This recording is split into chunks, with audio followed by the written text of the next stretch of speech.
Ya, pemirsa, Bank Indonesia telah menerbitkan peraturan mengenai rasio pembiayaan inklusif makroprudensial (RPIM) guna mendukung pengembangan usaha mikro, kecil, dan menengah. Dan aturan baru ini terbit setelah sektor UMKM mengalami masa sulit dalam 2 tahun terakhir akibat pandemi COVID-19 yang berkepanjangan. Bank Indonesia pada tanggal 31 Agustus 2021 telah menerbitkan Peraturan Bank Indonesia Nomor 23 Tahun 2021 tentang Rasio Pembiayaan Inklusif Makroprudensial atau RPIM. Aturan ini menggantikan Peraturan Bank Indonesia sebelumnya tentang pemberian kredit atau pembiayaan oleh bank umum dan bantuan teknis dalam rangka pengembangan usaha mikro, kecil, dan menengah di tanah air. Bank umum konvensional termasuk kantor cabang dari bank yang berkedudukan di luar negeri, bank umum syariah dan unit usaha syariah wajib memenuhi rasio pembiayaan inklusif makroprudensial dengan tetap wajib memperhatikan prinsip kehati-hatian dan manajemen risiko. Aturan baru ini terbit setelah sektor UMKM di Indonesia mengalami masa yang cukup sulit selama 2 tahun terakhir, terutama dengan adanya perlambatan ekonomi akibat pandemi COVID-19 melanda Indonesia. Hal ini terlihat dari kinerja pertumbuhan kredit UMKM yang menurun dan outstanding kredit yang masih stagnan, meskipun kondisi sudah mulai berangsur-angsur pulih dibandingkan tahun 2020. Data OJK mencatat per posisi Juni 2021 kredit UMKM sebesar Rp1.035,2 triliun atau tumbuh 1,9% secara tahunan atau year on year dibandingkan Juni 2020 yang sebesar Rp1.015,4 triliun. Namun tingkat pertumbuhan ini membaik dibandingkan posisi akhir tahun Desember 2020 yang minus 2,2% year on year. Sedangkan bila dibandingkan dengan kinerja sebelum pandemi yang berada di atas 7% year on year. Berbagai sumber IDX Channel.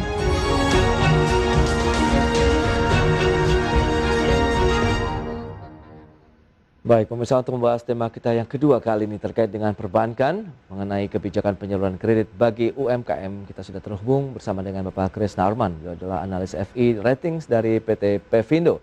Ya, halo Pak Krisna, apa kabar? Halo Pak Pras, apa kabar Pak? Baik Pak. Baik, terima kasih atas waktunya. Ini bicara mengenai kebijakan perbankan tentunya bagi sektor UMKM yang juga ini menjadi fokus perhatian dari pemerintah begitu kalau kita lihat untuk sektor UMKM. Bagaimana Anda lihat mungkin bisa memberikan pemaparan kaitannya dengan RPPM sendiri. Sejauh mana ini menjadi salah satu pendorong ya untuk kemajuan sektor UMKM di Indonesia? Oke, mungkin dijelaskan dulu mengenai RPIM. Ya. Jadi RPIM itu sendiri adalah rasio yang menggambarkan porsi pembiayaan inklusif bank dengan rumus itu nilai pembiayaan inklusif dikurangi dengan nilai sertifikat deposito pembiayaan inklusif dibagi dengan total kredit dari bank itu sendiri. Nah, pembiayaan inklusif ini adalah penyediaan dana diberikan bank atau kredit untuk UMKM, korporasi UMKM, dan atau perorangan berpenghasilan rendah atau MBR ya, atau ini PBR. Ini bisa berlaku dalam rupiah, mata uang rupiah maupun dalam valuta asing.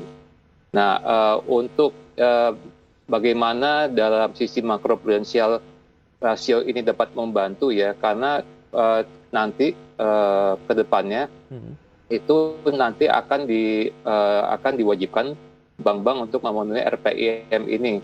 Jadinya akan mulai dilihat pada bulan Juni 2022 dengan rasio RPIM ini minimum 20% ya pada posisi akhir bulan Juni 2022 dan Desember 2022, lalu meningkat secara bertahap menjadi 25% pada bulan Juni 2023 dan Desember 2023 dan meningkat lagi 30%. Jadinya diharapkan memang fungsi intermediasi bank ke depannya itu akan lebih aktif ya untuk mendanai sektor UMKM ini, yang kita tahu sektor ini merupakan sektor yang mungkin bisa menjadi sektor yang mendukung pemerataan kesejahteraan di negara ya.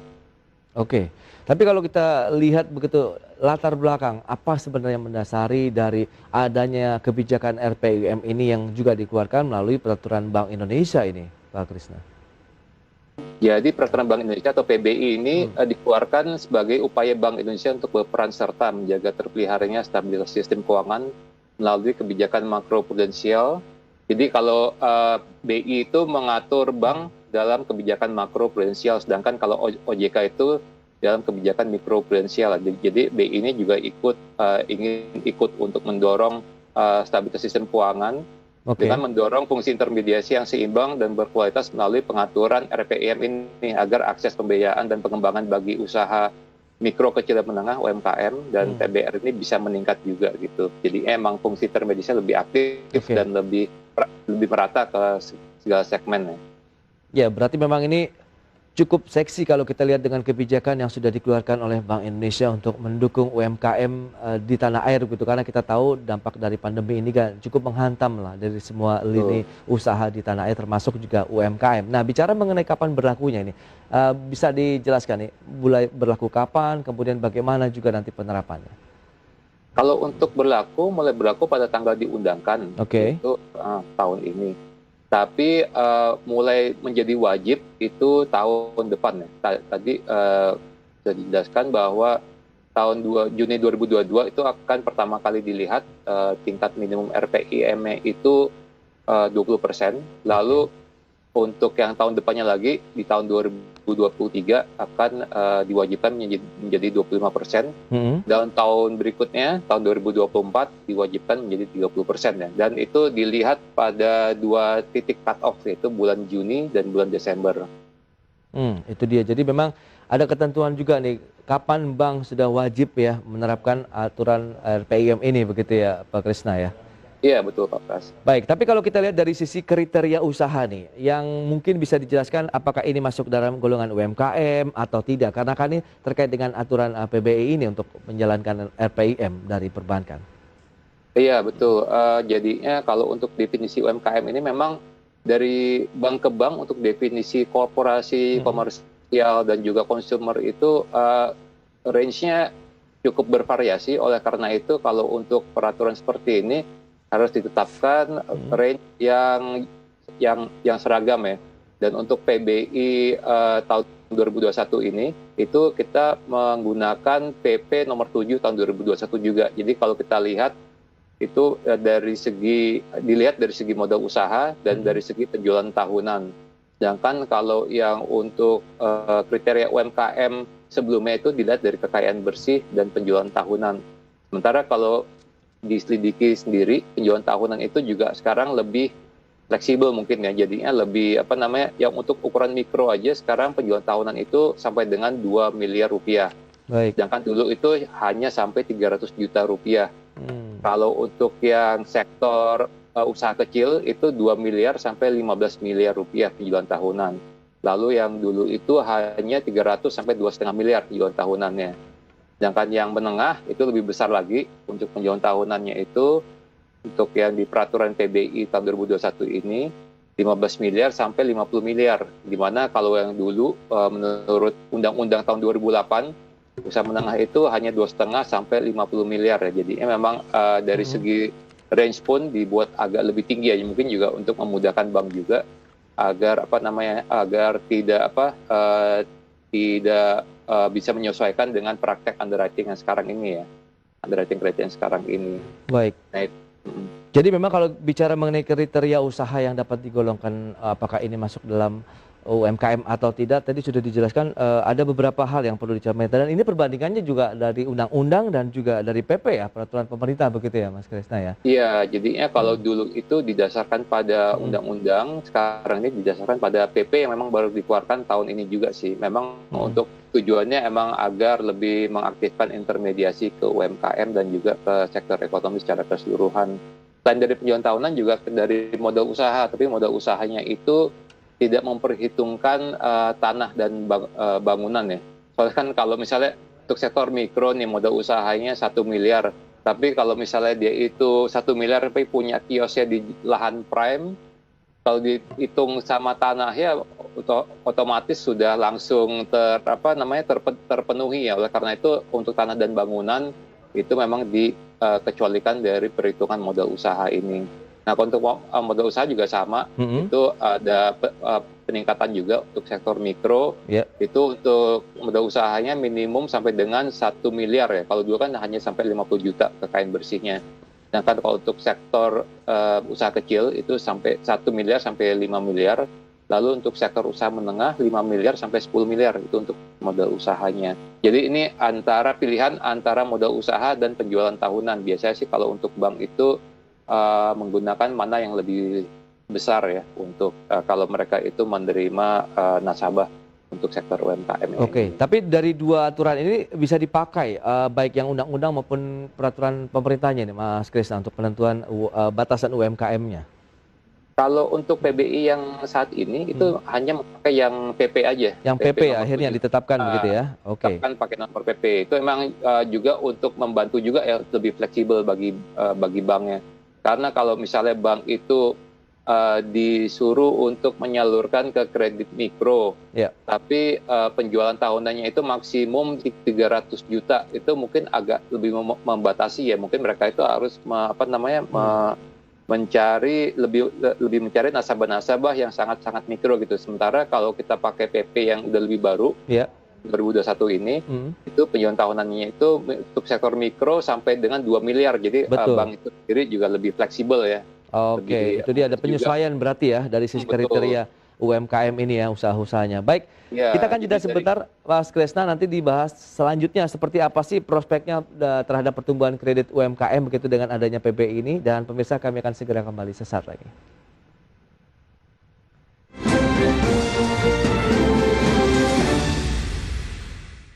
Baik pemirsa, Anda masih bergabung bersama kami dalam Market Review. Kita lanjutkan kembali perbincangan bersama dengan Krisna Arman. Beliau adalah analis FI Ratings dari PT Pevindo. Ya, Pak Krisna, kita akan lanjutkan kembali perbincangan dari Pevindo sendiri. Lantas melihat seperti apa ini proyeksi dari PBI ini bisa meningkatkan juga dari kinerja kredit bagi UMKM ke depannya. Jadi PBI ini kami pandang bisa menjadi stimulus ya untuk mendorong pertumbuhan kredit UMKM, di mana ini juga menjadi hal positif bagi pelaku sektor UMKM yang kami pandang terdampak secara signifikan oleh pandemi. Jadi dengan semakin banyak bank yang melihat sektor UMKM ini dan juga ada kewajiban untuk memenuhi minimum portofolio di UMKM ini, para pelaku usaha UMKM semakin berpotensi untuk memperoleh kredit dan juga hubungan yang lebih kompetitif. Di sisi lain, perkembangan dari penanganan pandemi juga menjadi salah satu faktor penting dalam penurunan dan prospek ya pertumbuhan kredit UMKM ke depan. Kami perkirakan kredit UMKM akan terus bertumbuh meski dalam jangka waktu dekat mungkin belum akan setinggi pertumbuhan historis di 9 tahun ke belakang ya, di angka 9%-an. Oke, tapi kalau kita lihat dari data OJK juga menyebutkan dari penyaluran kredit UMKM per Juni 2021 itu kan tercatat sekitar 1.015,4 triliun. Kemudian dibandingkan dengan bulan Juni 2021 mencatat sekitar 1.035,2 triliun. Berarti ada sekitar peningkatan 1,9%-an ini secara tahunan. Apakah ini juga akan sejalan apabila PBI ini juga berlaku efektif di industri perbankan khususnya dalam penyaluran kredit untuk UMKM ini, Pak Krisna? Iya, betul. Diharapkan jadi ini akan semakin memacu perbankan ya untuk meningkatkan pertumbuhan kredit di sektor UMKM. Kalau dilihat 1,9 recovery itu sendiri, tapi dibandingkan dengan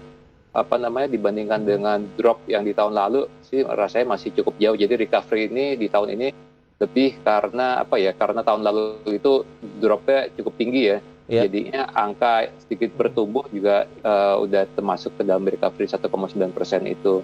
Tapi kalau dibandingkan dengan yang posisi terdahulunya sebelum pandemi itu, rasanya sih masih perlu beberapa waktu lagi untuk catch up ya, untuk mengejar. Oke. Baik, berarti memang ini akan sangat positif ya bagi pertumbuhan kredit UMKM juga ke depan. Tapi kalau dari industrinya sendiri, khususnya dari industri perbankan, Anda melihat apakah akan mengalami hal yang sama ini, Pak Krisna? Nah, kalau untuk industri perbankan, mungkin dengan adanya aturan ini cukup menantang ya, karena mereka harus meningkatkan fungsi intermediasi, terutama bagi bank yang tidak memiliki keahlian dan model bisnis dalam penyaluran pembiayaan inklusif atau UMKM ini. Meskipun sekarang udah disediakan nih beberapa alternatif untuk memenuhi aturan ini, jadinya enggak harus secara langsung ya. Namun perbankan tetap perlu berhati-hati atau prudent ya, dan tetap menjaga kualitas penyaluran kredit UMKM. Rasanya sih dari sisi regulator juga mereka lebih mengedepankan kehati-hatian ya dibanding pertumbuhan saja gitu. Jadi rasanya masih tetap ada tetap ada dua perspektif mengenai pertumbuhan ini. Nah, Di bagi sisi bank lain, yang tidak ya. memiliki keahlian ataupun model bisnis untuk penyaluran kredit inklusi ini bagaimana kalau Pevino melihat? Nah, kalau seperti ini sebenarnya juga sudah masalah sudah di-address juga dalam peraturan BI-nya ini. Oke. Jadinya agar bank dapat memenuhi RPIM ini bisa dengan memanfaatkan atau mengembangkan model-model bisnis yang sudah ada, antara lain pertama pemberian kredit atau pembiayaan secara rantai pasok atau supply chain ya kepada badan usaha non UMKM selain lembaga jasa keuangan. Baik. Lalu pemberian kredit atau pembiayaan melalui lembaga jasa keuangan, badan layanan umum, dan atau badan usaha dengan skema channeling, executing, dan sindikasi. Jadi kalau misalnya mereka nggak punya, kalau bank itu tidak punya ekspertis atau keahlian dalam bidang UMKM, mereka bisa nih menggunakan skema channeling misalnya dengan memberikan pembiayaan kepada badan yang menyalurkan kepada UMKM gitu. Misalnya banyak fintech juga ya yang mungkin bisa menyalurkan ke UMKM, jadi mereka bisa via fintech itu salah satu contohnya. Lalu yang ketiga, pemberian melalui pemberian kredit atau pembiayaan modal kerja kepada lembaga jasa keuangan non-bank yang mendukung pembiayaan kepada UMKM, korporasi UMKM atau perorangan berpenghasilan rendah.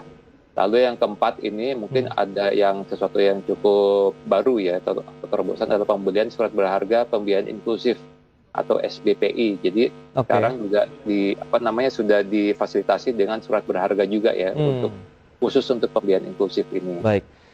Pak, terakhir ini Pak Kresna, kaitannya dengan sanksi bagi bank yang melanggar kewajiban dari pemenuhan RPIM sendiri bagaimana? Jadi kalau untuk yang melanggarnya ini ada sanksi, yaitu sanksi itu dihitung berdasarkan hasil perkalian antara konstanta sebesar 0,1% dan nilai kekurangan RPIM. Jadinya dilihat tuh deviasinya berapa lalu dikali 0,1%. Sanksi kewajiban membayar paling banyak sebesar 5 miliar ya untuk setiap posisi pemenuhan RPIM, yaitu dilihat dari posisi bulan Juni dan bulan Desember dari masing-masing minimumnya kan tadi kan ada ketentuan bertahapnya ya. Ya. Jadi baik, itu dia. Memang kalau kita cermati semoga dengan adanya peraturan Bank Indonesia juga akan semakin mendukung ya laju perkembangan industri UMKM di tanah air meskipun pandemi juga masih terus berlanjut hingga saat ini. Baik Pak Kresna, ini mohon maaf waktu terbatas. Terima kasih banyak Pak atas insight yang menarik terkait dengan kebijakan dari sektor perbankan terhadap UMKM di Indonesia. Selamat melanjutkan aktivitas Anda kembali dan stay healthy Pak Kresna. Baik, terima kasih Pak Pras. Sampai jumpa. Baik pemirsa, 1 jam sudah saya menemani Anda dalam market review dan pandemi ini bisa kita lalui dengan patuh dan disiplin pada protokol kesehatan. Semua wajib memakai masker karena masker dapat melindungi kita dan orang terdekat kita dari COVID-19. Gunakan masker secara benar dan ajak keluarga serta orang sekitar melakukan hal yang sama. Salam sehat. Ya, saya Prasetyo Wibowo beserta kerabat kerja yang bertugas undur diri. Terima kasih dan sampai jumpa.